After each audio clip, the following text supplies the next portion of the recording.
Hello everyone, welcome back to Education Express. I see there are so many students who have seen me in the 10th standard. 1 year you've enjoyed a lot in your college. Many must have not even studied also. And now today we are starting with 12th standard. First of all, I will wish you all the best for this new academic year. But currently right now we are all very sorry for the current state, that is of the pandemic of the coronavirus. I haven't given online video to the 12th standard for the very first lecture, and today because of this ongoing situation, our first lecture where we do not have any interaction with each other and we are going with online videos. I hope that you all will listen to these videos very carefully with attention. That's how you will understand. Now today we are starting with the subject economics. For many of us this subject is new. They have not done economics in their 10th standard, whereas for others there are some schools who had offered economics subject in their 10th standard. So it's nothing that you haven't done, so you will find it very difficult or something like that. Believe me, a subject which will give you a lot of knowledge about our economy also in the macroeconomic part. Our economics is divided in two parts, microeconomics as well as macroeconomics. So you need to know the current state of affairs in our country also. Those topics are there. Then there are some things like the microeconomics part is all dealing about an individual, why we buy goods, at what price we are buying, seller is selling at what price, when do we buy goods, when do we feel satisfied. All those different terms are supposed to be studied in microeconomics. Now your chapter, your subject economics is of 80 marks. The subject which will have maximum options is economics. Like what? If there are differences asked to you, there will be 6 differences asked to you, you need to attempt any 3. If there is definitions, there will be 6 definitions, attempt any 3. Give reasons, 6 will be asked, attempt any 3. Likewise, the maximum options what you will see will be in this economics paper. So it's quite easier for you with regard to the option part, what to study, what not to study, what is important, what is not important. That I shall be guiding you as we keep on having our lectures time and again.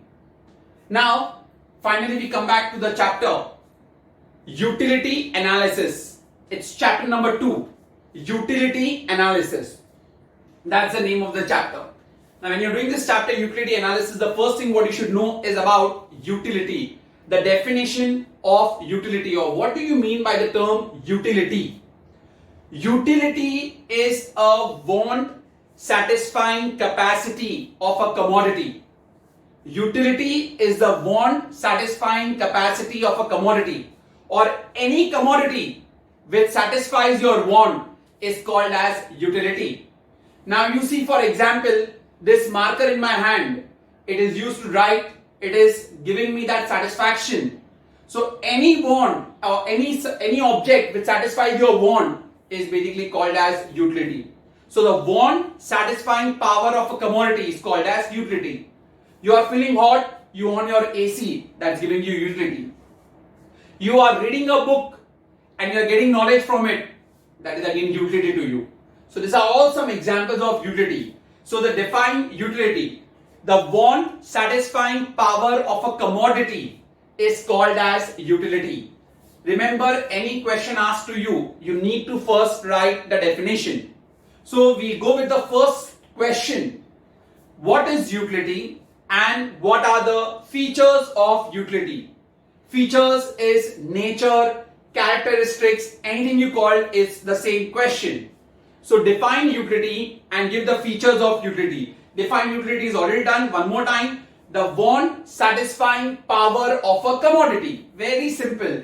The want satisfying power of a commodity is called as utility. Let's start with the features of utility. Features, nature, characteristics, anything you call, the question is the same. So what are the features of utility? The first one, under the features of utility, the first one what we have is, that is, it is a relative concept. Utility is relative concept, relative in concept. Relative means what? It differs from time time to time and place to place. What do you mean by relative concept? Relative means utility differs from time to time and place to place. Take for example, woolen clothes. They have more utility in winters than in summer. So you see, time to time. Another example, water will have greater utility in a desert area than the city life. City life, you've got abundance of water available, but desert area, they will have more utility because there is a shortage of water. So what do you mean by relative concept? Utility differs from time to time and place to place. And then you write the example that is about woolen clothes which I have given you. You can even say umbrellas, they have more utility during rainy season than any other season. So that's how utility keeps on varying time to time and place to place. Place to place examples we have done about the water in a desert area has more utility as compared to water in a city. So that's the first feature of utility, that is relative concept. Now we go to the second feature, that is subjective concept. Utility has subjective concept. The subjective concept means what? It differs from person to person. See, but obvious, every person or two different persons, they will not have same taste. So there are so many people in our country. Everybody's likes, dislikes, taste, preferences are not same. They differ from person to person. Take for example, I may like tea, but some of them may not like tea. They may like coffee. So that's how you see utility varies. I may have greater utility for this marker because I am a teacher. I need it to write on the board. But you as a student will not have any utility of this marker. But definitely you'll have more utility of a pen to write the paper or to write your notes. So that's how utility varies from person to person. Because people do not have same likes. They don't have the same taste, same preference. Everybody's taste, preferences keeps on varying. So likewise, that's how in utility it is a subjective concept. It varies from person to person because of the difference in the taste, habit, preference, etc. And then you write the example. The third point, utility is different from pleasure. Utility is different from pleasure. That means utility and pleasure, they both are different. That's what the point is saying. What I mean to say over here is, a commodity may give you utility, but it may not be giving you pleasure. Sir, how come it be possible? Let's take a very nice example. You are unwell. So what obvious, whom are you going to go? To the doctor. Doctor will give you what? Medicines. You take medicines, you get cured. So is it giving you utility? Yes, sir. But is taking of the medicine a pleasure to anyone? चलो भाई आज कुछ नहीं किया, चल एक गोली तो खा के बैठ जाते हम. No, we don't do that. You are unwell, you go to the doctor for injection, it gets cured very fast. Is taking an injection a pleasure to anyone? Definitely no. So utility and pleasure, they both are different. It is not same. Fourth point, it is different from usefulness. Utility is different from usefulness. So how is utility and usefulness both different now? Let's see. What is utility? We have already discussed. The want satisfying power of a commodity. Any commodity which satisfies your want is called as utility. Now what is usefulness? Usefulness is the value in use of that commodity. Usefulness is the value in use of that commodity. That's when it is useful. Now take for an example, milk. Does milk has got utility? Yes, it can be used for so many purposes. Apart from that, is it useful? Yes. But take for example, alcohol. Alcohol will give utility to a drunkard. But does that alcohol any have usefulness? Is it value in use to anyone? No. So alcohol is just useful to the drunkard, not to a normal one. So it isn't useful. So utility and usefulness, they both are not the same. They both are different. First you write what is utility. Utility is the want satisfying power of a commodity. What is usefulness? It is the value in use of that commodity. Now milk had got utility and usefulness both, but alcohol, it is more of a utility to a drunkard, but it isn't a usefulness to a normal person. So that's how they both are what? Different. Next one, it is different from, utility is different from satisfaction. So utility and satisfaction are not same. It is different from satisfaction. Now how is utility different from satisfaction? Now utility is the cause of consumption. Utility is the cause of consumption. Because you want to consume, there is the utility what you observe. And satisfaction is the end result of consumption. Utility is the cause of consumption, but satisfaction is the end result of consumption. Take for example, you are hungry, you go to a restaurant, so that's your utility. But satisfaction is only after having the food. It's not necessary that they both are same. Same way you are thirsty, you drank a glass of water, so that glass of water is utility. But that satisfaction after having that glass of water is the end result. So utility is different from satisfaction. They are not same. So utility is the cause of consumption and satisfaction is the end result of consumption. So therefore they both are different. 3 points we have done from different. First one, utility is different from pleasure. How is utility different from pleasure? You remember the example of injection. Injection will cure a patient, but it is not a pleasure to take injections or not a pleasure to take medicines, but it is utility. Different from usefulness. How is utility different from usefulness? So first you should know the definition of utility. Utility is a want satisfying power of a commodity. What was usefulness? Usefulness is the value in use of that commodity. So when you are taking two examples, milk and alcohol. Alcohol is utility for a drunkard, but is it any usefulness to any other person? No. Then we have done utility is different from satisfaction.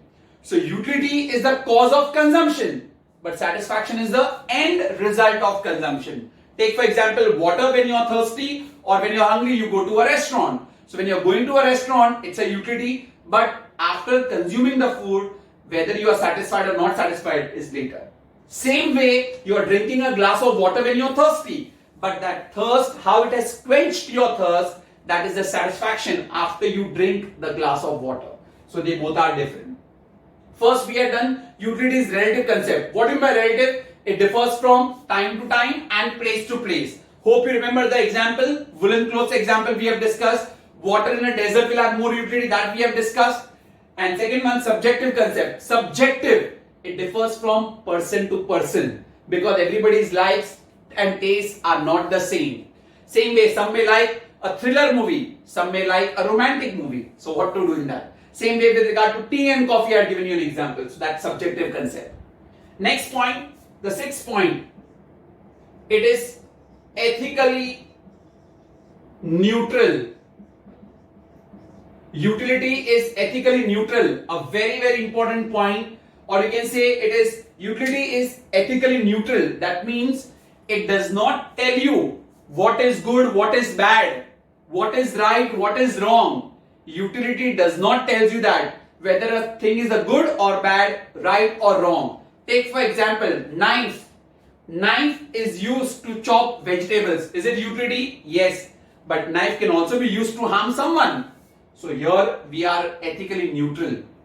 Same way, take for example poison. A poison is utility to the one who wants to commit a suicide. But is committing a suicide morally and ethically correct? No, we do not know. So that's what we are saying. It is ethically neutral. Utility does not tell you what is good, what is bad, right or wrong. For you, if it is utility, it is utility. That's it. So it's a next feature. It is ethically neutral. It is morally and ethically very colorless. It does not tell you what is good, what is bad, right or wrong. So these are the 6 points what we have done till now. One more point, 7. Seventh one, it is multi-purpose. Utility is multi-purpose. Now what does multi-purpose means? One particular commodity can be used for many purposes. Take for example electricity. It can be used to light your lights, your fans, your ACs, your refrigerator. Take for example coal. Coal also can be used to what? It can be put up to many purposes, many uses. So that's why it is multi-purpose. And last, utility is the basis of demand. It is the basis of demand. Unless and until a commodity does not have a utility, will you demand it? No. So your demand depends upon utility. If it's a utility to you, you will definitely demand it. If it's not of a utility to you, you won't demand it. So these are the features of utility. The nature, the characteristics, all questions mean the same. First, even if they haven't asked you, you need to write the definition. One more thing, I would make it very clear. There are maximum ICSE students. In ICSE, what we've been studying is 1.1 mark. But this is HSC, Maharashtra board. Here there is nothing called as 1.1 mark. Now I'll give you an example. If you're writing, if this question comes for 3 marks, you are supposed to write at least 6 points along with the definition. How much? Yes, you heard it right. At least 6 points. You write 3 points, you will get 1.5 mark. Or maybe only 1 mark. So remember, in S.Y.J.C, quantity is very important along with the quality of your answer. Just writing the points according to the marks what you've been doing in your ICSE is not what we are supposed to do here. So you need to write in detail along with the points. The captions has to be underlined also. That all I'll show you later, but first thing I wanted to make it clear that for a 3-marker answer you need to at least write 6 points over here. So these are the features of utility. I'll repeat them again one more time. The first point is the definition. What will you write? Define utility. The want satisfying power of a commodity is called as utility. Want satisfying power of a commodity is called as utility.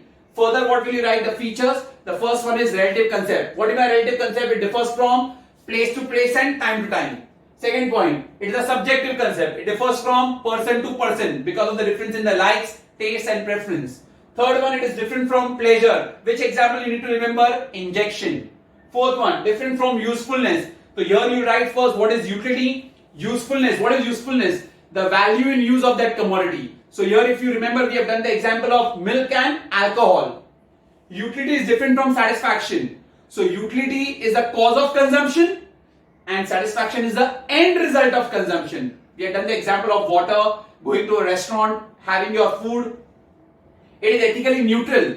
Utility is morally and ethically, it is colorless. It does not tell you good, bad, right or wrong. Example of knife, example of poison. Utility is multi-purpose. One commodity can be used toward many purposes. And lastly, it is the basis of demand. Because you have a utility, that's when you will demand. If there is no utility, you won't demand. So there are these points which can be even asked in give reasons also. Mind you that. So all points, these 8 points are very, very important. What you need to do. So these are the features of utility. Now we move on to the next answer. The different types or kinds of utility. What are the different types or kinds of utility? The types or kinds of utility are as follows. First one is form utility. What is form utility? Form utility. A commodity can be useful to you only when its form is changed. That means when a raw material gets converted into finished product, that's when it's a utility to you. Otherwise, no. Supposingly, you are sitting on a bench. Bench is made up of wood. Had there been only a log of wood placed, would you be comfortable sitting? Answer is no. So that wood is given the shape of a bench. That's when it is a utility to you. That's form utility. You go and buy a cloth, a piece of cloth, and you want to make a shirt or you want to make a trouser of it. But unless and until that shirt is not been sewn and not been given a shape of that shirt, the cloth is not being given the shape of a shirt or a trouser, till then it is not of a utility to you. So form utility means the utility will be only when you convert a raw material into finished product. Raw material getting converted into finished product. Same way, one more example. Furniture at your house. It was made up of wood. Wood has been given that desired shape of the furniture what you wanted. That's how it is a utility to you. Otherwise it wouldn't be a utility. So you need to remember, when a raw material gets converted into finished product, it is called as form utility. Second one we have place utility. Place utility. Goods are always transported from the place of production to the place of consumption. So utility varies from place to place also. Take one more example. Mangoes, it's a season of mangoes. So Ratnagiri is very famous, so that's the place of production. But which is the place of consumption maximum? Mumbai is the place of consumption. So they have more utility over here. So it differs from place to place also. And goods are always transported from place of production to the place of consumption. Next one. Time utility. Utility also varies from time to time. Now for example, you see the umbrellas, they are manufactured throughout the year. But when is the most consumption of the umbrellas? That is during the monsoon. So they are stored in a warehouse. So that's when the time comes, that's the time when they are being utilized. Otherwise it is no. Same way woolen clothes. Woolen clothes are utilized when? During the winter. This all we have done in the concepts also over here. Fourth one. Service utility. Service is provided to you by professionals. Doctors, lawyers, teachers, they are all coming under service utility. Fifth one, knowledge utility. Unless you have the knowledge about the usage of that commodity, it will not give you any utility. If you have the knowledge, then only it is a utility to you. Take for example, you gave an iPhone as a gift to your grandfather, grandmother. But grandfather, grandmother does not know the usage of it only. Will they have any utility? No. But for you, it will have maximum utility. Nowadays, everybody is on their social media, on iPhone, iFace, whatever you want to do, right or wrong. So that's how knowledge utility. For you, it will have a utility, but for your grandfather, grandmother, it will not have a utility. You take any science ka books, physics, chemistry, bio for 12th standard. It is not of any utility to you because you don't have any knowledge. So knowledge utility is only when you have the knowledge, that's when you will have utility. If you don't have knowledge, there won't be any utility to you. And last one, 6. Possession utility. What is possession utility? When the goods change their ownership from the seller to the buyer, that's when you have possession utility. When the goods are under your possession, that's when the ownership will change from the seller to the buyer. Then only you'll have possession utility. You go to buy XYZ, but till the time you do not buy, do you have the possession? No. So when will you get that utility? When the ownership changes from the seller to the buyer. That's how that is possession utility. So these are the 6 types or 6 kinds of utility. 3 marker answer, all 6 points with example you need to write and definition to be written compulsorily. I repeat again, define utility. The want satisfying power of a commodity is called as utility. The want satisfying power of a commodity is called as utility. Which are the different types of utility? The first one is form utility. When a raw material is converted into finished product. Place utility. Goods are transported from the place of production to the place of consumption. Time utility. It varies from time to time. They are stored for future use. Example we have done about umbrellas, woolen clothes. Service utility. Who is giving you services? Professionals like doctors, lawyers, teachers. Knowledge utility. Unless you have the knowledge about the usage of that commodity, it won't give you utility. If you have the knowledge, it's a utility to you. I've given you an example about the iPhone. And lastly, we have possession utility. When the ownership of the goods changes from the seller to the buyer, then only there will be possession utility. Otherwise, there won't be any possession utility. So that was the utility concept along with features and the types. Both the answers have been asked in boards for 3 marks each.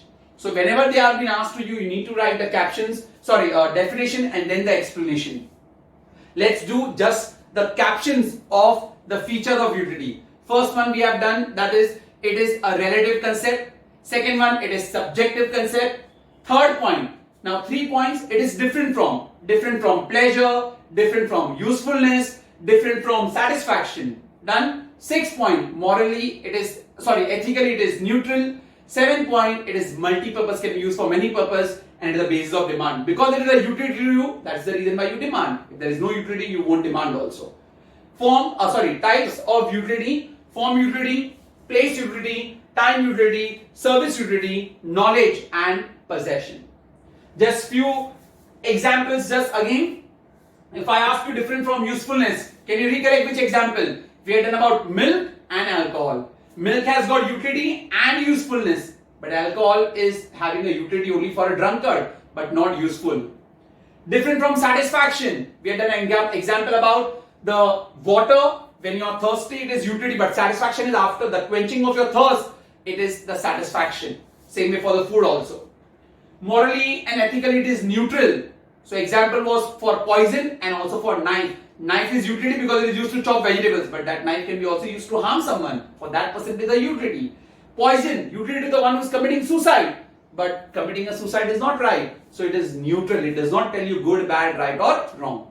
So this is the concept about utility. So because we are doing utility analysis chapter, first you need to know about utility. Features are done, types are done. One more time again so that you don't forget the captions. First one, the 2 points with concept. Which are the 2 points with concept? Relative concept, subjective concept.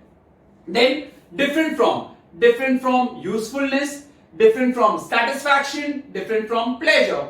And then the last 3 points, ethically neutral, multi-purpose, and it is the basis of demand. Same way, what are the types? Form utility, place utility, time utility, service utility, and knowledge and possession utility. I hope the concept of utility is very clear over here. One more time, the definition. Define utility. The want satisfying power of a commodity is called as utility. Now we move on to the 2 important terms. Before we start with the law, the 2 important terms what we have is about the total utility and marginal utility. What is total utility and what is marginal utility? These both concepts are important for you to understand when we are doing a law of DMU. What is total utility? Total utility is a utility what you get from sum of all units of commodity. I repeat, what is total utility? The utility which you get from sum, S-U-M, sum of all units of commodity. That means if I have 3 chapatis, the utility what you get from chapati 1, chapati 2 and chapati 3, all the 3 together is called as total utility. So the sum total of utility what you get from all units of commodity is called as total utility. Next, what is marginal utility? The utility what you get from one additional unit or the last unit of commodity, that is called as marginal utility. I repeat again, the utility what you get from one additional unit of a commodity or the last unit of a commodity, that is called as marginal utility. I'll give you an example. What is total utility? Utility what you get from sum of all units of commodity. I had 3 chapatis, 1 plus 2 plus 3. From all the 3, I got 24 as my utility. Now, since it is the season of mangoes, I tend to have one more extra chapati. Out of the 3, it was 24.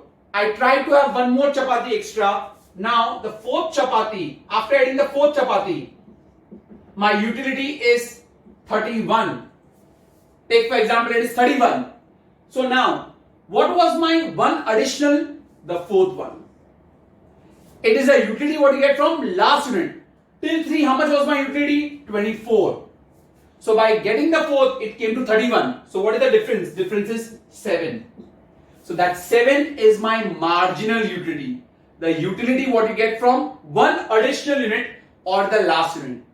And the utility what you get from sum of all units of a commodity, that is called as total utility. I hope the concept is clear. Yet we will have this topic to be discussed again. One more time. The sum total of all units of commodity. You add up all units of commodity what you are consuming and what you get is total utility. And the utility what you get from one additional unit of a commodity is called as marginal utility. One additional or last unit of a commodity is called as marginal utility. So that's the definition of TU as well as MU. Because now the law what we are doing, in that case you need to know about TU and MU. Now we do the most important answer for 8 marks. A long answer, that's about the law of DMU. The law of DMU, that is diminishing marginal utility. Explain the law of DMU, diminishing marginal utility. Very, very, very important answer. Let's start. How do you start? First you give the introduction. The law of DMU It was given by Dr. Alfred Marshall. Given by Dr. Alfred Marshall in his book Principles of Economics. In his book Principle of Economics in the year 1890. I repeat. First you will write introduction. The introduction of the law given by Dr. Alfred Marshall. And he has given in his book Principle of Economics in the year 1890. One more thing, remember, for objectives. This law of DMU was first proposed by Professor Gossen. G-O-S-S-E-N. Proposed was by Gossen, and later on implementation and giving of the entire law was by Dr. Alfred Marshall in his book Principle of Economics, published in the year 1890. That's the intro. We are doing law of DMU, diminishing marginal utility. Now let's start with the definition. What was the definition given by Professor Alfred Marshall? Remember, when you're doing economics laws, all laws are preceded by a statement, other things being equal. You assume other things to be constant and then you write the definition. Any law what you are writing, it has to be preceded by the statement, other things being equal. Now what is the definition of DMU? It's a long definition. I will be repeating again. I will write also on the board. You have it in your text also, the PDF form which is given to you. Don't worry about it. The law of DMU, how it is being given. It is given by Professor Alfred Marshall. Other things being constant, the additional benefit that a person derives, from a given increase of a stock of a thing. The additional benefit that a person derives from a given increase of a stock of a thing. Yet the definition is long. First, just concentrate on this part. The additional benefit that a person derives from a given increase of a stock of a thing. Take my previous example of TU and MU. 3 chapatis were eaten, 1 extra commodity, that was the 4th chapati. So the additional benefit that a person derives from a given increase of a stock of a thing. Your stock of a thing has increased. So what benefit has you got? That is what we are doing. So the additional benefit, now I will be writing also the additional benefit that a person derives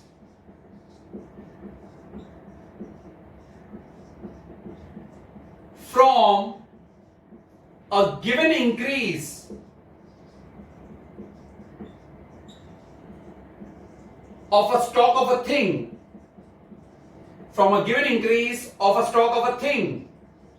then comma. I repeat, the additional benefit that a person derives from a given increase of a stock of a thing diminishes, very important word, diminishes with every increase in the stock that he already has.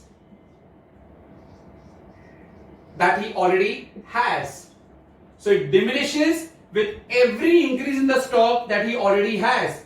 What is diminishing? The additional benefit. The additional benefit what you are getting is diminishing with every increase in the stock that he already has. I'll give you an example. You start eating your food. You had the first chapati. Then you had the second chapati. Tell me which one would have given you more utility, first or second? Definitely first. Because when you are hungry, the first one will give you that ultimate satisfaction. Okay, you had the third chapati. So tell me now, between second and third, which one will give you more utility? Definitely second. You had a fourth chapati. Compare between third and fourth. Which one will give you more utility? Third. So that's what I'm saying. The additional benefit that a person derives from a given increase of a stock of a thing. Your stock of a thing is increasing. 1, 2, 3, 4 chapatis. Diminishes with every increase in the stock that he already has. So the benefit is diminishing. Sir, how diminishing? Between chapati number 1 and 2, which one will give you more utility? First, so it's diminishing, na? Between second and third, which one is giving you more utility? Second. Between third and fourth, which one is giving you more utility? Third. So that's what I'm saying. So the additional benefit that a person derives from a given increase of a stock of a thing, comma, diminishes with every increase in the stock that he already has. So what is diminishing? The additional benefit. It's getting diminished. Why? With every increase in the stock that he already has. That is the definition given by Professor Alfred Marshall. One more example. You are right now feeling very thirsty or something like that, and you had a glass of water. You have the glass of water in sips. So you had the first sip and then the second sip. Tell me which one would have given you more utility? First. You had the third sip. Which one would have given you more utility? Second or third? Second. So you see the stock of a thing is getting increased, but the additional benefit what you are deriving is diminishing because the stock of a thing is increasing. So thus we can come to a conclusion over here. The conclusion is the more you have of a thing, the more you have of a thing, the less you want of it. The less you want of it. So anything what you have in more, always it will be the benefit will always be lesser. So the more you have a thing, the less you want of it. Many teachers, professors, they tell you this is the definition. Believe me, you will get a 0 because they can't learn this wrong definition. This is just the conclusion what you derive from this law. So the conclusion is the more you have a thing, the less you want of it. So anything which you have more, the benefit will always be lesser. I repeat again, how did we start? The law of DMU is propounded by whom? Dr. Alfred Marshall. In his book, what was the name of the book? Principles of Economics. In which year? In the year 1890. Then you write the definition. Other things being constant. I haven't written that, but remember you need to write other things being constant. The additional benefit that a person derives from a given increase of a stock of a thing, comma, diminishes with every increase in the stock that he already has. So what is diminishing? The additional benefit is diminishing because your stock of a thing is increasing. So what is the conclusion? Thus the conclusion is the more you have a thing, the less you want of it. Exactly in this order you are supposed to write everything. First the introduction, the definition, the conclusion. Who was the first person to propose the law of DMU? Professor Gossen. Gossen. He was the one who had proposed this one, but actual implementation was done by Dr. Alfred Marshall. Remember this for your objectives. Given in his book, Principle of Economics. What is the conclusion of this law? The more you have of a thing, the less you want of it. Because your additional benefit is always diminishing. That is the reason why. I hope till here everything is clear. Once you finish with this, now you will explain in the law the concept of TU and MU. TU is what? Total utility. We have discussed. MU is marginal utility. What is utility? Total utility? Again one more time. Total, na? So the sum of the utility what you get from sum of all units of commodity. The utility which you get from sum of all units of commodity is called as total utility. I hope you remember marginal utility. Try to recollect. What is marginal? Margin 1. So utility what you get from one additional unit or the last unit of commodity is called as marginal utility. So you explain the concept of TU and MU.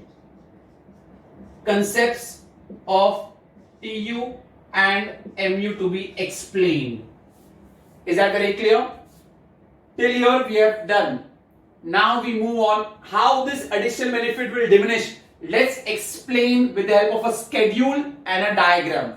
Diagrams will be drawn with a pencil compulsorily, and wherever you can draw diagrams, you need to draw diagrams for full marks.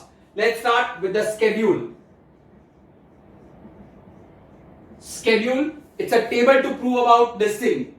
Till now you've done about TU and MU. TU and MU, if you understood, then only you'll understand the schedule now. TU is the utility what you get from sum of all units. What is MU? Utility what you get from last unit of a commodity.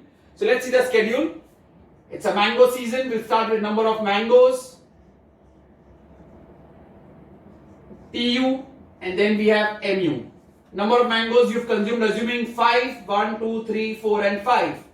TU, we are writing our own figures. 8, 14, 16, 16, 14. You can also write your own figures, but see that you write third and the fourth same. Now, so this is TU ka figures. That means what is TU? I told you, utility what you get from sum of all units. So when you have consumed first mango, what was the utility? 8.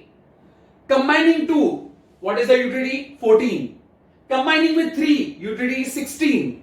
Combining with 4, utility is 16. Combining with 5, it is 14. So all 5, the utility is 14. Now let's see marginal utility. Tell me what is the meaning of marginal utility? Utility what you get from last unit of a commodity. So now first ka it is 8 ka 8 only. ठीक है? Second, when you had consumed 2 mangoes, what is the total? 14. First ka it is 8. So how much is only second ka? How much you must have got from second? Definitely 6. 14 minus 8. Simple. So now go on with that. 16 minus 14. 2. 16 minus 16. 0.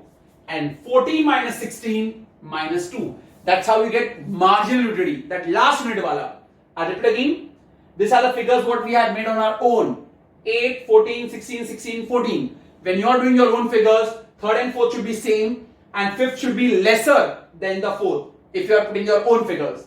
Marginal utility you can do on your own. 8 ka 8. 14 minus 8, 6.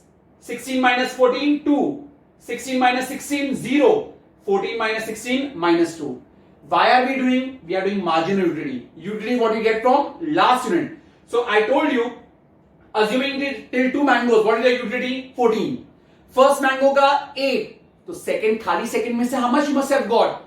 14 is the total. First ka 8. So second wale mein se khali kitna hoga? 6 only. That's what we did. Till 2 it was 14. Or third khane ke baad mein your utility is how much? 16. So how much you must have got from the third? Only extra 2. So that's what we are doing. So this is the schedule what I am talking to you about TU and MU. TU is total utility, MU is marginal utility. Now let's see how it is helping this law. On the consumption of first mango, what did you observe? Your TU is equal to MU. Both are equal. TU is equal to MU. On the consumption of second mango, what did you observe? When TU increases, MU diminishes. TU is increasing 8 to 14, but MU is diminishing. Forget the third. Come to the fourth. Very important. When TU is maximum, MU is 0. Now this point, when your MU is 0, this is your point of satiety. Point of satiety means complete satisfaction. See, everybody must be having a regular diet. Somebody must be eating 3 chapatis. So after 3 chapatis you feel, oh, I am full. That is your point of satiety, complete satisfaction. So this is the point of satiety, complete satisfaction. And on the consumption of fifth mango, imagine you were fully satisfied, but that extra greed of mango, you said, chalna ek aur kha leta hu main. And you see, because after the satisfaction you are eating, it has gone into what? Negative. So the first time when TU on the consumption of fifth mango, TU diminishes and MU is negative. So when you are consuming the fifth, the last one, so whenever TU will diminish, MU will always be into what? Negative. So this fourth and fifth, they can be asked in fill in the blank also. They will ask you a normal general question. When TU is maximum, MU is dash, your answer will be MU is 0. You will argue with me saying that, sir, this is your table, that is why you got 0. How will I get? My dear friends, when you will also do the maximum TU, you will also get the same figure. That's why I told you, when you are doing the third and the fourth, keep the same figure. When TU diminishes, what is MU? Negative. Sir, again, that is for your table. My dear, I told you, after the fifth one, you will also put the lesser figure. So TU will diminish, MU will come negative only. So remember, this both are very, very important. When TU is maximum, your MU is 0. Because that was your ultimate capacity of eating. You eat 3 chapatis, You had all the three, that's total utility. So your marginal utility is what? 0. But you are satisfied. Beyond that, if you eat, your marginal utility goes into negative. That's when you see we feel uneasy sometimes while eating. That's the reason. So your MU is negative because you've had excess apart from what your capacity is. So that's the schedule. What did you observe from the schedule? Once again, don't need to mug up anything. What did you observe from the schedule? On the consumption of the first mango, what is happening? TU is equal to MU. Both are 8. Second mango, TU increase, MU is diminishing. Skip the third. Fourth, TU 16 is the bada figure, biggest figure. When TU is maximum, what is MU? 0. That is the point of satiety. Complete satisfaction. Beyond this point, you eat. So TU diminishes and MU becomes negative. So this fourth and fifth can be asked in fill in the blanks also. I hope it is very clear with the schedule and what did you observe from the schedule. One more time, again from the start. Short question hai. Anything can be asked in that. I repeat.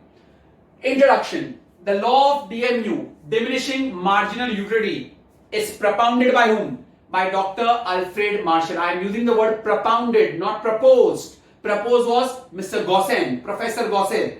And it is propounded by Dr. Alfred Marshall in his book, Principle of Economics, given in the year 1890. The definition.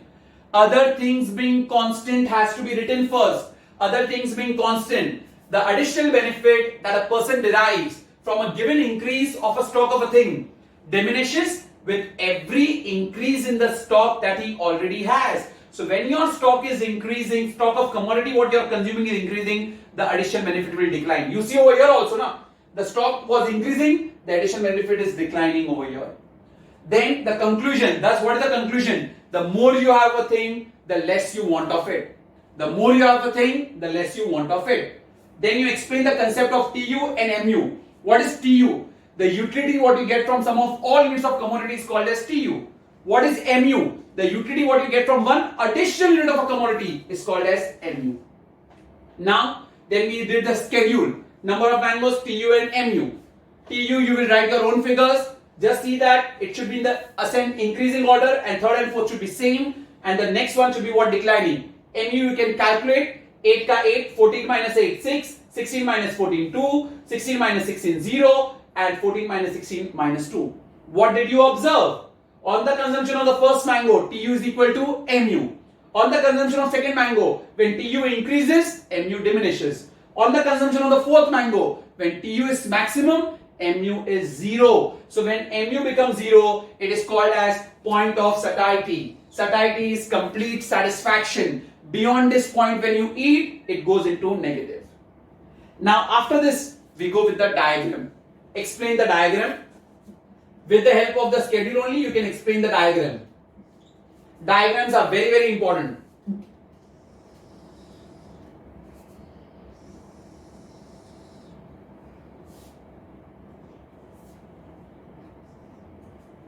Now here you will put the number of mangoes. We have mangoes are 5. So 5 commodities over here.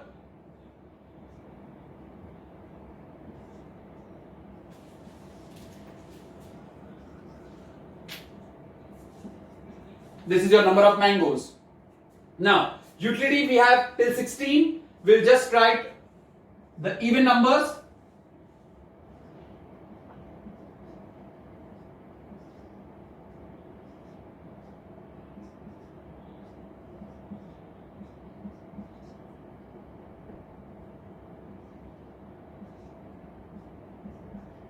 And we'll also write -2. Don't forget to write -2. Here you will write the naming of your y-axis as utility. This is your x-axis. Here you will write number of mangoes. Now, let's start with the diagram. On the first mango, the utility is what? Both are 8. So, keep a ruler over here on the first and just mark on 8. The dot on 8. On the consumption of second mango, we have two figures now, 14 also and 6. Keep on the second mango only, straight ruler, mark on 14 also as well as 6. So there will be 2 dots on 2. So it's 6 and 14. 6 and 14 on the same straight.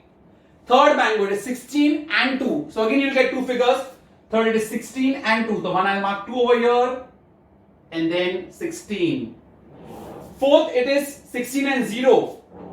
So 0 is on that x-axis only and one more 16. And fifth, it is 14 and minus 2. Minus 2 is down. So mark over here down and 14. Now just connect the dots. That's it.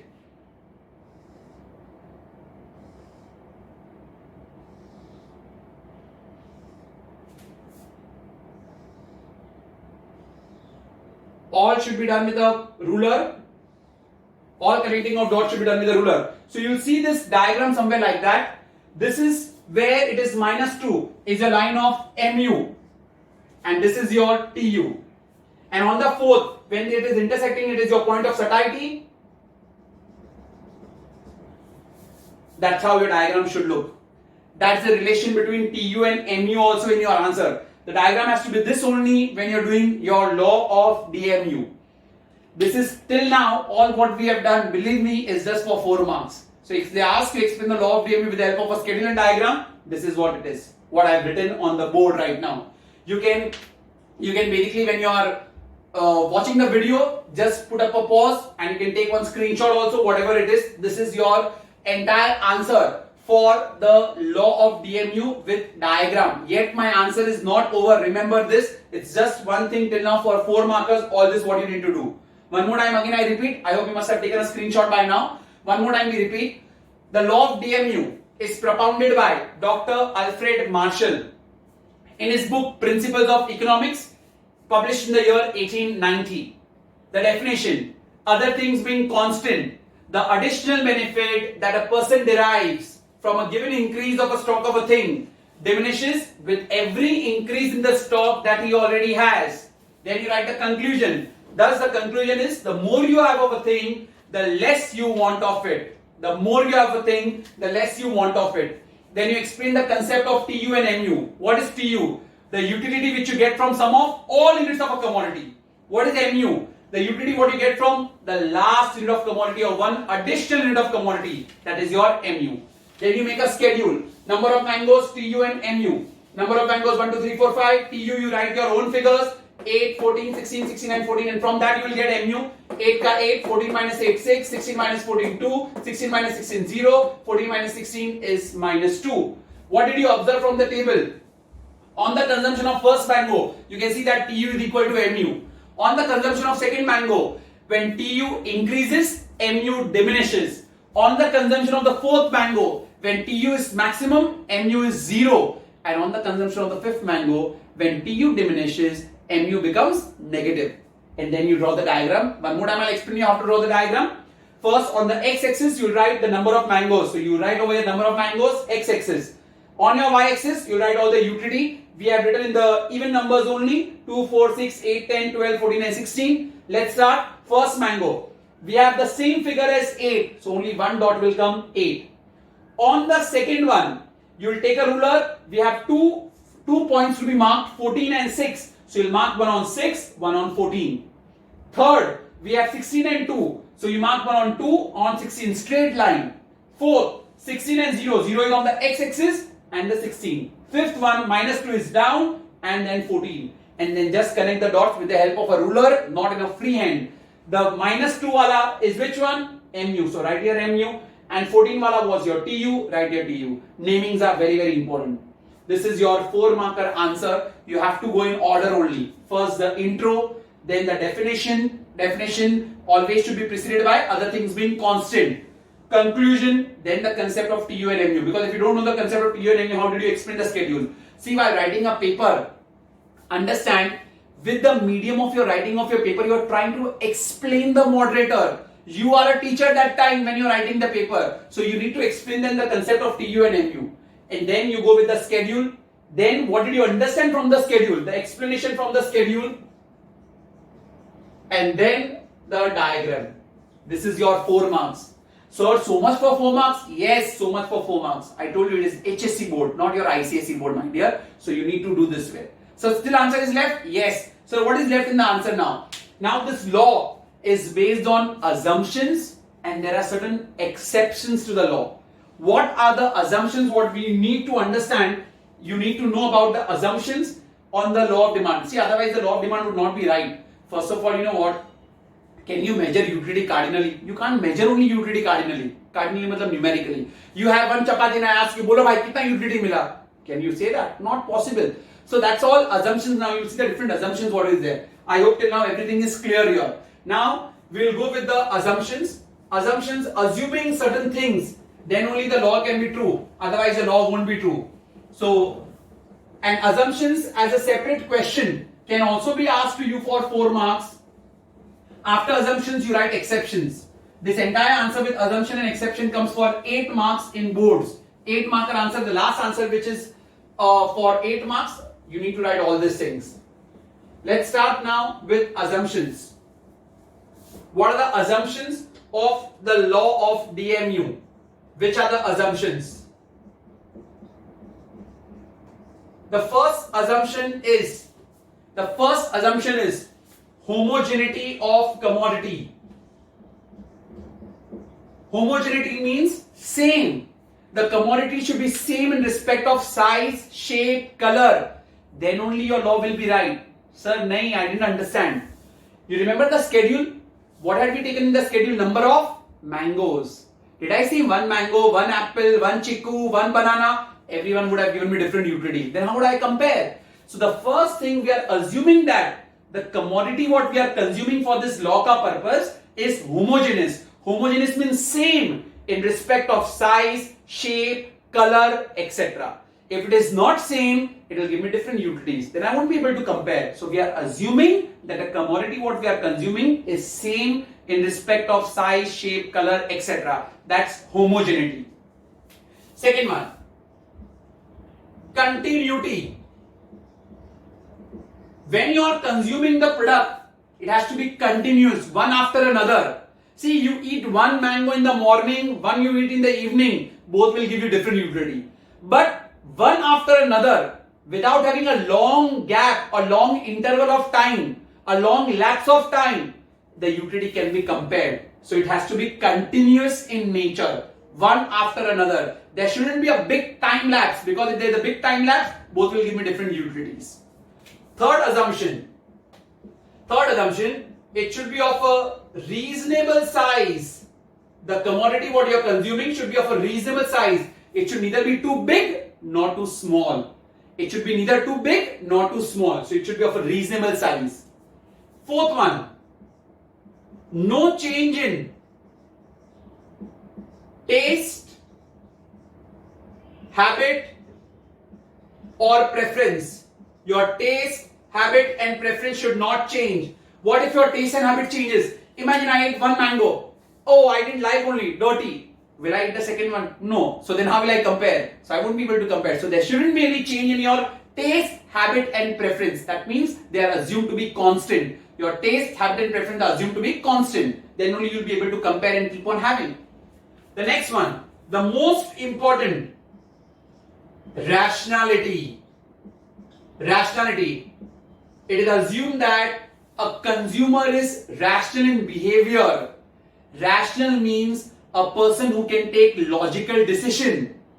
A person who can maximize his satisfaction with limited resources.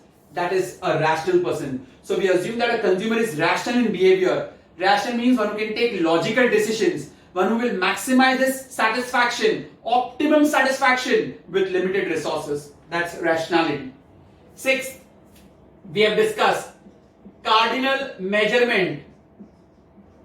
It is assumed that utility can be measured cardinally. Cardinally means numerically. Honestly speaking, numerically we can't express our utility. You eat 1 chapati, you have 1 glass of water. Can I tell you how much utility did you get? No, nobody can answer it. So it's just for the representative purpose. In our law, we have expressed it numerically. So cardinal measurement. Next, single bond. Single bond. It is assumed that only one want is satisfied at a time. Honestly speaking, we humans, we satisfy so many multiple wants at one particular time, one particular point of time. But here we are assuming that only one want is satisfied at one time. So like we are speaking only about mangoes with one want only. And last, that is divisibility or divisible goods. It is assumed that the goods what you are consuming are divisible into smaller size. They should be divisible over here. So these are the assumptions of your law of DMU. Only when you take these assumptions into consideration, your law will be correct, otherwise your law will be wrong. So what are the assumptions? First one, homogeneity. Homogeneity of product means it should be same in respect of size, shape, color, etc. Because if the products are different, the commodities what you are consuming are different, both will give you different utilities. Second one, continuous. The commodity what you are consuming should be continuous one after another. It shouldn't be having a big gap time. The time lapse should not be there. It should be one after another. Third one, it should be of a reasonable size, neither too big nor too small. Fourth, there shouldn't be any change in your taste, habit and preference. Your taste habit changes, then you won't consume the second product. How will I compare? So we are assuming that there is no change in your taste, habit and preference. Very important, rationality. It is assumed that a consumer is rational in behavior. Rational means one who can take logical decisions.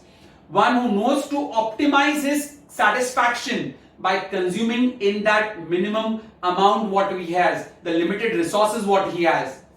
Cardinal measurement, to be expressed numerically. Single want. It is assumed that the commodities are used only from one want at a point of time, wherein we have actually multiple want to complete in a particular point of time, but here we are assuming only one want. And divisible goods. The goods are divisible, smaller, they can be divided. One more very important, assuming that constant mu of money. They are assuming that there is a constant mu of money. Mu is marginal utility of money. Actually, mu of money is not constant. Mu of money, mu is marginal utility of money. For the rich is dash. Remember, the mu of money for the rich is dash. Answer will be less. Sir, how? Do you remember the conclusion of the law? The more you have of a thing, the less you want of it. So rich has got more money, so the mu of money for them is less. Sir, can you give me an example how mu of money for them is less? Yes. A rich goes to a vegetable market and he is buying some 1 kg of potato. The cost of 1 kg of potato is 20 rupees. Rich will not mind to spend 25 rupees. He will tell him, भाई तो 25 ले लेना लेकिन quality अच्छा देना.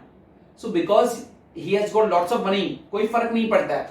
But if a poor goes, he will bargain for 1 or 2 rupees also. अरे भाई 18 रुपया लगा दो ना, क्या होगा, चलो ना लगा दो ना भैया 18 रुपये में. So 2 rupees also will give him more utility because poor has less money. So he has got more utility for that money. Whereas rich, he has got more money. So marginal utility is what? Less. But here we are assuming that mu of money is constant. So that's also an assumption. But actually mu of money is not constant. It is less for the rich and more for the poor. Don't mug up. Why it is less for the rich? Because they have more money. So anything what you have more, the utility will be less.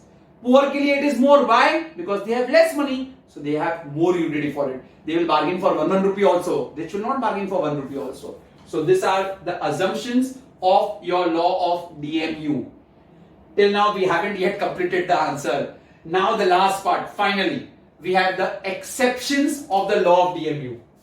What are the exceptions of the law of DMU? Sir, what do you mean by exceptions? Exceptions means which do not follow the law. What was the conclusion of our law? The more you have of a thing, the less you want of it.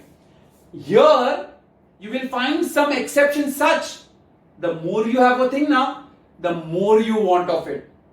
Our law was, the more you have a thing, the less you want of it. We had explained also with schedule, diagram, everything. But yet there are some exceptional cases wherein the more you have a thing, the more you want of it. Let's see how. The first exception in this case is hobbies. Many have the hobby of dancing. Many have the hobby of drawing, painting. Now tell me, if you are having a hobby of dancing, the more you dance, the utility what you get will be more or less? Definitely more. So see, you are going against the law. Those who have the hobby to dance, Dance is already done, I'm sorry. To paint, the more they paint, the more they get utility. Right now in this quarantine time, there are many people who must be dancing, they must be drawing. So more you do, the more you get utility. There are people who have got a hobby of collection of stamps, different country ka stamps, collection of coins, collection of notes. The more they get collection of coins, notes of different countries, the more they get utility. So MU, the marginal utility, is increasing over here. So more you have, the more you are getting utility. So that's why you're going against the law, and that is where it is an exception. Second one we have the hobby of, the exception of, that is reading. There are many who are avid readers, different books. The more they read the books, the more they get marginal utility. So again you are going against the law.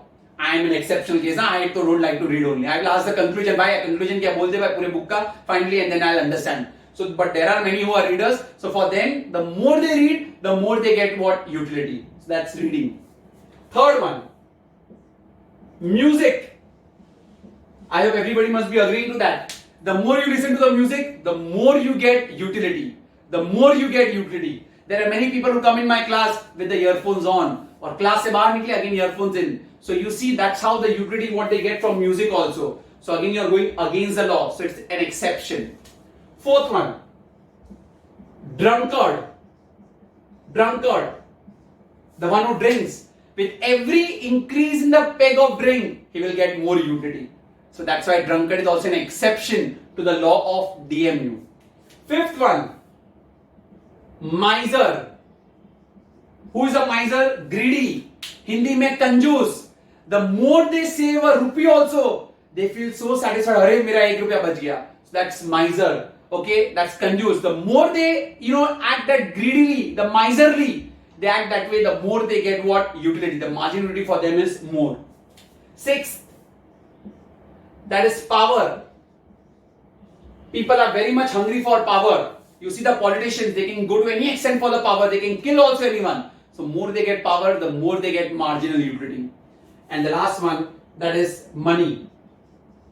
Who will not like money? But obvious. Ambani brothers can fight to who are we? The more you get money, the more you get utility. So you see all these exceptions you are going against the law. Law ka conclusion tha, the more you have a thing, the less you want of it. But ye sab mein, the more you have a thing, the more you want of it.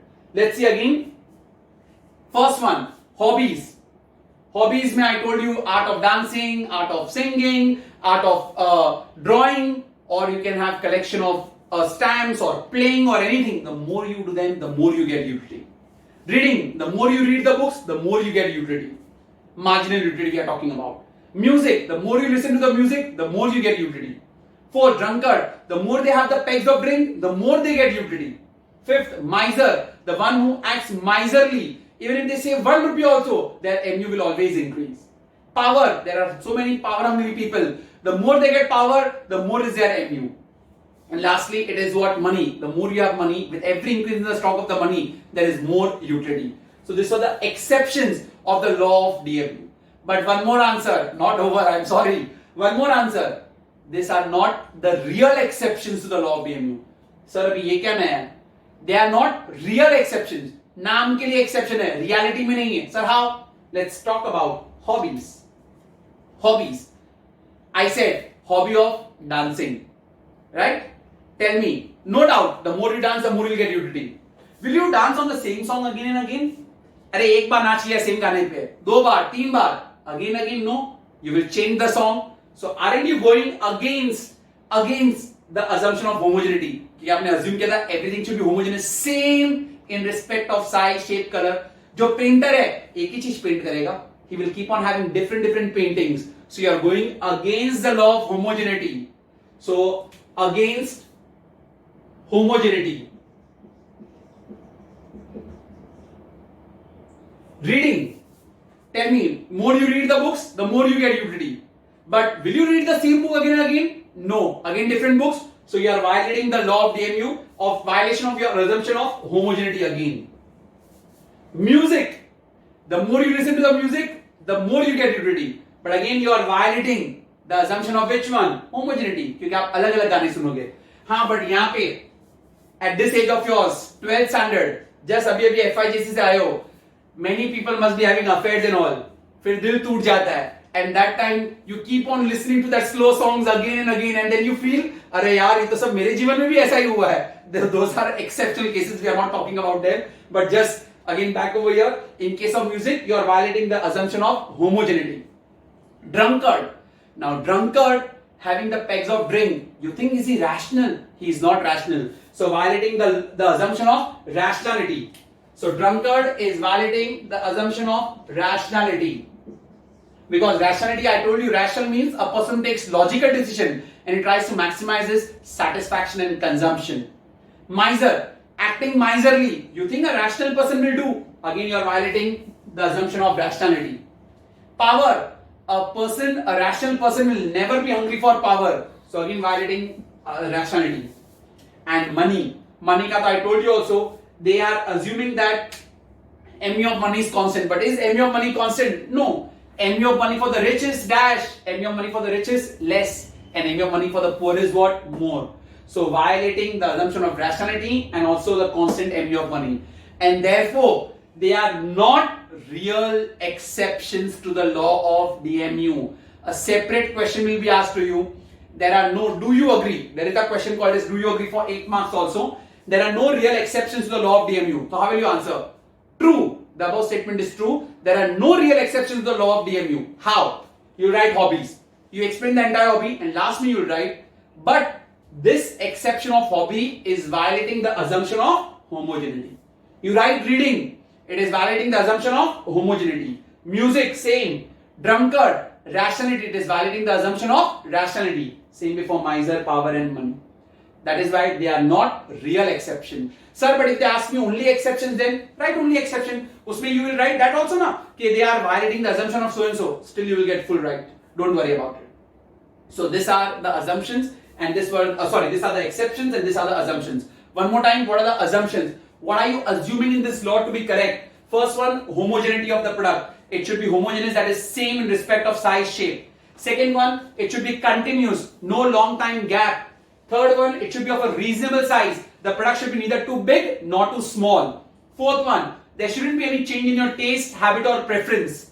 Fifth, rationality. The rational person is the one who is rational, one who takes logical decision. Sixth, cardinal measurement to be expressed numerically. Seventh, single bond is satisfied at one point of time. Eighth, it should be divisible into smaller pieces. And ninth, constant MU of money. Wherein actually the MU of money is not constant, it is different. MU of money for the rich is dash, it is less. MU of money for the poor is dash, it is what? More. And these are the exceptions, but they are not real exception. Hobby, the more you have, whatever your hobby is, the more you have, the more you get marginal utility. But it is against the assumption of homogeneity. Reading, the more you read the books, the more you get marginal utility. But again, you are against the assumption of homogeneity. Same before music. Drunkard, miser, power, all are violating the assumption of rationality. And money is not constant. The MU of money is not constant. Nevertheless, the more you have money, the more you get MU. But the MU of money is not the same. MU of money for the rich is less and MU of money for the poor is more. So these were the assumptions and exceptions of the law of DMU. I repeat again, the law of DMU, the entire law of DMU for the 8 marker answer. The law of DMU. Tell me who was the one who propounded? Think in your mind. It is Dr. Alfred Marshall in his book Principles of Economics in the year 1890. Then you write the definition. Before the definition, what are the words what you need to write? Other things being constant, otherwise marks will be cut. Other things being constant, the additional benefit that a person derives from a given increase of a stock of a thing diminishes with every increase in the stock that he already has. Conclusion, the more you have a thing, the less you want of it. Then what to do? Write the concept of TU and MU. Dono ka definition you explain. Then you make a schedule. Then what did you understand from the schedule? The explanation on the consumption of the first mango. TU was equal to MU. Second one, TU increases, MU diminishes. Fourth one, very very important. When TU is maximum, MU is dash, MU is 0. That's the point of satiety. Fifth one, when TU diminishes, MU becomes negative. Then you draw the diagram. Then you come to assumptions and then you write the exceptions. Sir, what if they ask for 8 marks? Explain the law of DMU with assumptions. So till here you explain everything and exceptions you will only write the captions. Don't write from inside. Sir, if they ask me, explain the law of DMU with exceptions. explain the entire law of DMU till the diagram. Then assumptions ka only captions and exceptions will write from inside. Sir, can I get only assumption? Yes, but that time while you write the assumption, you need to write a definition of the law of DMU. Don't forget that. Same way for exceptions also. So that was the entire answer for DMU. Now we move on to the next topic, that is what are the disadvantages of this DMU, demerits of this DMU, the law of DMU. Which are the disadvantages?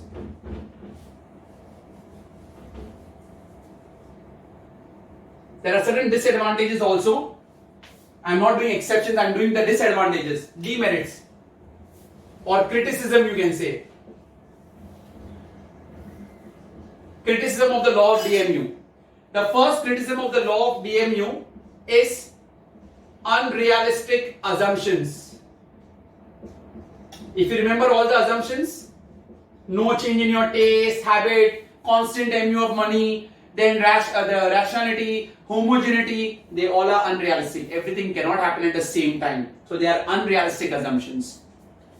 Second point, cardinal measurement.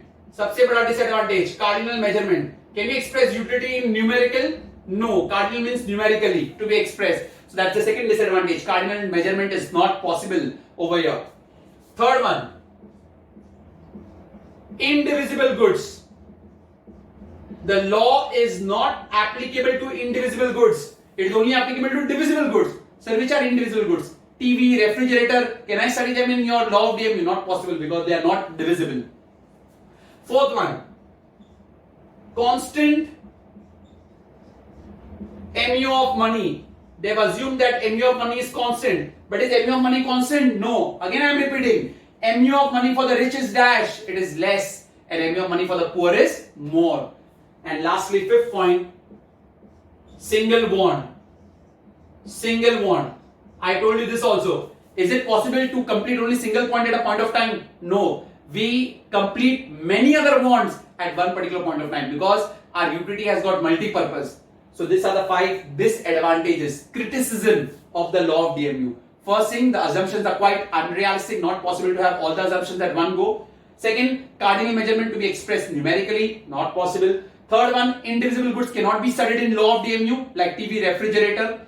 Fourth, they are assuming that MU of money is constant wherein MU of money is not constant, and they are assuming only single bond to be at that point of time. No, but they try to have multiple bonds at one particular point of time. So therefore they are the disadvantages of the law of DMU. Now, at the same time, there is certain usefulness also of the law of DMU. Where is it used or to whom it is useful to? Or what are the utility of the law of DMU? So usefulness of the law of DMU. The first usefulness, it is to the consumer. The law of DMU is useful to the consumer. How? It is useful to the consumer so that the consumer can try to maximize his satisfaction in limited resources. Because of the law of DMU, he will try to maximize his satisfaction in limited resources. Because see, unnecessary just having more and more, is it going to give you any utility? No. So he will try to maximize his satisfaction in limited resources. He won't try to waste. So that's what you learn from the law of DMU. So that's how it is useful to the consumer. So if I ask you, how is law of DMU useful to the consumer? A consumer will try to maximize his satisfaction in limited resources. That's what you learn from the law of DMU. Second, it is useful to the government. Useful to the government. Why it is useful to the government? It is useful to the government in framing tax policy, price policy, and trade policy. Tax policy, price policy, and trade policy. That's how it is useful to the government. Third, it explains us about paradox of value. Very important. What is paradox of value? Paradox of value is the difference between value in use and value in exchange. Value in use and value in exchange. Very, very important. For 2 marks you will get. Define and explain also. How does the DMU explains us about paradox of value? Paradox is a figure of speech. It goes basically contradicting views. So value in use and value in exchange. How do you write? There are certain things which have immense value in use but very less value in exchange. There are certain things which have got immense value in use but very less value in exchange. Take for example air. Air has got immense value in use but very less value in exchange. I tell you, ये लो भाई हवा खरीदिएगा 5 रुपए में, nobody will buy. Right or wrong? So immense value in use but very less value in exchange. And there are certain things which have immense value in exchange but less value in use. Take for example gold, diamond, jewelry. They have immense value in exchange if you exchange. But use में क्या है? नहीं भी पहना तो क्या है? You can't walk on a road. You can. So this is the paradox. There are things which have immense value in use but less value in exchange. Example air. There are things which have immense value in exchange but less value in use. Example gold, diamond, jewelry. And last point, fourth point, it is the basis of law of demand. Basis of law of demand. How it is the basis of law of demand? You know what the law of demand says? Law of demand is very simple. When price rises, demand falls. Price falls, demand rises. So now because of the DMU, a consumer will buy an additional unit at which price? Lesser price only, na? Why sir like that? He is buying at a lesser price only. See, we will buy at a lesser price because with every additional unit, your marginal utility is going to diminish. When you are not getting any utility, why you want to spend more money? So that is why it is the basis of law of demand. DMU is the basis of law of demand. They will ask you in give reason. Law of DMU is the basis of law of demand. So what is the law of demand? Price rises, demand falls. Price falls, demand rises. Now how is it related to DMU? See, in DMU what did you study? With the additional benefit, with the additional consumption, your marginal utility will be less. So with every new thing what you are buying, are you getting any utility? No. Then why will you purchase at a higher price? You will try to buy at a lower price. So when the price is high, your demand is low. That is how it becomes the basis of the law of demand. So this is the usefulness. First one, it is useful to the consumer. How is it useful to the consumer? It helps the consumer to maximize his satisfaction in limited resources. Remember this line. Maximize the satisfaction in limited resources. It is useful to the government. For what? Government, it will help in framing the taxation policy, framing the trade policy and the price policy. It explains paradox of value. Very, very important. What is paradox of value? Paradox of value explains you between value in use and value in exchange. There are certain things which have immense value in use but less value in exchange.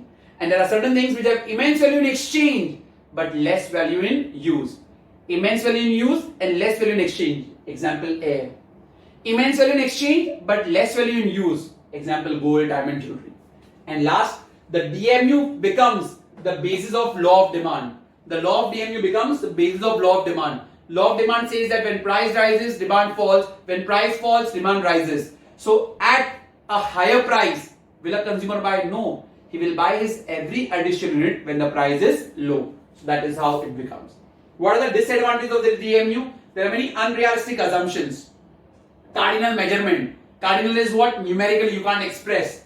Indivisible goods. You can't study indivisible goods in DMU like fridge or a TV, etc. They are indivisible. Constant MU of money. Is MU of money constant? No. And lastly, they assume that only single want is satisfied at a point of time, wherein there are multiple wants which can be satisfied at one point of time. Therefore, they were the disadvantages, the demerits. This was the usefulness. All this can come for 2 to 3 marker answer also. So that is your disadvantage and usefulness. This both point, this can come in definition. How is DMU a basis for law of demand can be asked in a give reason. Now this last one only, basis of the law of demand. This is the last answer now what we are doing. Last answer. How does the DMU becomes the basis for law of demand? We are doing with the help of an schedule again over here. The last answer of the chapter. How does DMU is the basis for law of demand? DMU, the law of DMU, basis for law of demand. We'll have to first explain about MU. MU in terms, we are doing a schedule, so we are just assuming certain things to explain this. MU, if you are expressing in price, MU express in price,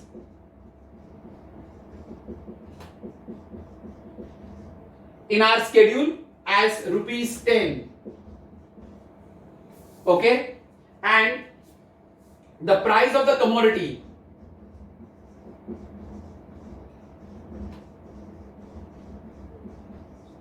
is 50.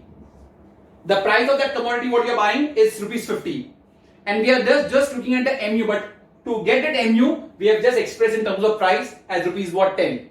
Now let's see how to do. We are having 10, assuming that we are buying 10 commodities, 8, 7, 5, 3 and 1. Now your MU expressed in price, it is of 10 rupees. You bought 10 items, so 10 into 10 is equal to how much? 100.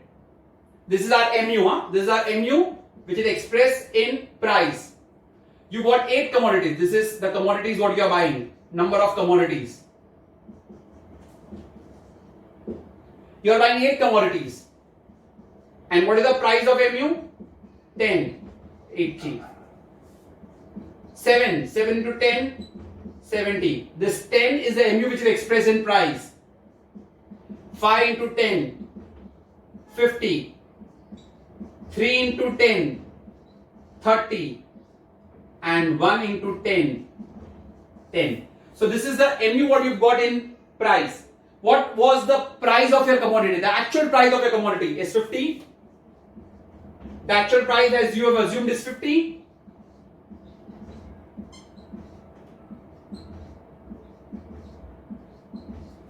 Now, what can you see? This was your MU which is expressed in price. This is the actual price of the commodity. Let's compare 100 and 50. Your MU is 100 and price is 50. Tell me what is more, 100 or 50? Definitely 100. So MU is more in the when you are buying 10 commodities. Okay, 80 and 50. Your MU is more. Yes. 70 and 50. MU is more. 50 and 50. Both are equal. And in case of the last 3 and 1, when you are buying commodities 3 and 1, your price is more than the MU. Now, sir, but why are we doing this? What I can't understand. We are trying to do what? How is DMU the basis for law of demand? Now let's see. In the first 3 cases, 10, 80 and 70, you see that the MU is more than the price. That means the marginal utility what you are getting is more than the price. So you will always buy these items. You will buy. So consumer buys whenever the MU is more than the price. That time you always buy. So they are basically the intra elements. What are they called? Intra elements. This all 3 because you can buy. Why are you buying? Because your MU is more than the price. When the commodity are 5 when you are buying, MU and price they both are equal. Here also consumer will buy. So where is the consumer equilibrium? This is the consumer equilibrium. When MU is equal to price, it is consumer equilibrium.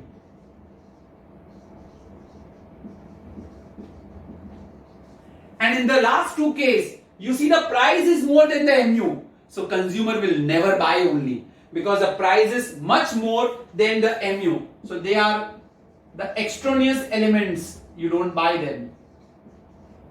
Consumer does not buy because MU is lesser than price.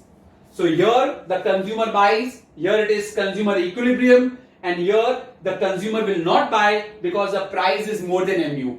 Sir, can you give me one example when price is more than MU we don't buy? You go to a Zara showroom and you see one pair of jeans, and the pair of jeans, it has basically got all its you can say it's having some marks over here, something is written and all, everything extra. Somewhere it is basically the tone and all of those things. This is the design, the pattern of the jeans. And you ask and you just see what is the price of the jeans. The price of the jeans is 9,000 rupees. You say, ऐसा कौन करेगा भाई 9,000 में छोड़. So you saw the price you thought is more than the MU of it. So did you buy it? No, छोड़ नहीं buy करना है. अब Zara में सेल लगा, वही जीन्स जो आपको अच्छा लगा था, the 9,000 वाला is now at a price of 3,000. You say that in your mind, "Arey, it's a steal, man. Come on, I have to buy it."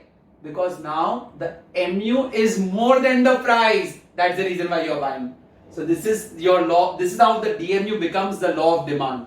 So you see, we have expressed our MU in terms of price as 10. Price, the fixed price of the commodity is rupees 50. These are the items what you have bought. When you buy 10, so 10 into 10 is 100. That's your MU in terms of price. When you're buying 8 commodities, 8 into 10, 80, 7 into 10, 70. All this MU is more than price, so you normally buy it at this price. So consumer buys when MU is more than the price. When is consumer equilibrium? When MU and price both are equal, it is called consumer equilibrium. But when price is more than the MU, you never buy it. That's the basis how the law of demand you explain. This is a new answer which was not there since the syllabus has been changed. This is a new answer which was not there earlier. So mind it, do it very, very perfectly. That was the last answer of the chapter. So entire utility analysis chapter is over. I hope you all must have enjoyed watching this. The concepts must have been clear.